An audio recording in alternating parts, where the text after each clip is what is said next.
How you doing? My name is James Massiah. I'm a performance poet and I'm 21 years of age. Where we're filming at the moment is quite significant because I had two very special performances here. I performed pieces that were written as a direct response to the riots that took place during the summer. A true writer stopped writing. I now read invoices from Viking. I sit uncomfortably in my office chair in my too tight necktie typing. I just couldn't keep up with the funding cut, so I couldn't keep doing artistic stuff.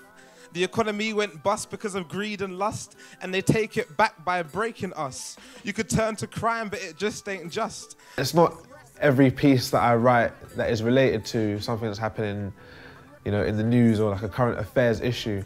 It was important for me to write the pieces that I did because they were about my generation and about issues that were directly related to the things that I was experiencing.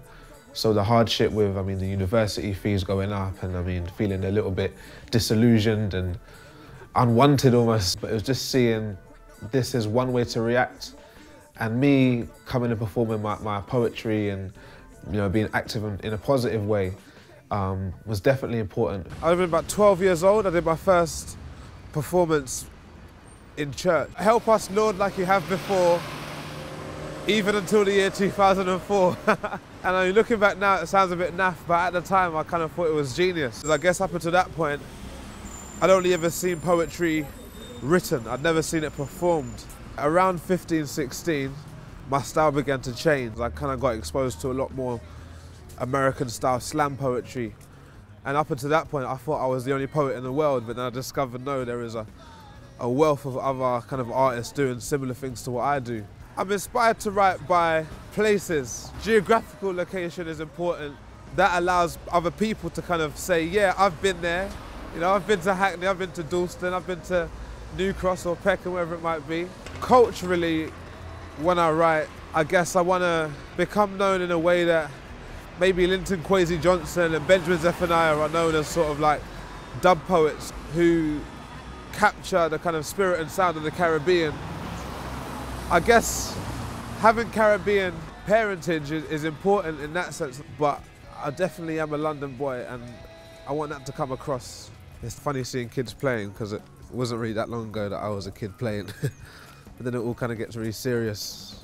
Any kind of young person who's doing poetry now, I guess I'd advise them to write as much as possible and perform as much as possible, but perhaps more importantly, to consume as much as possible.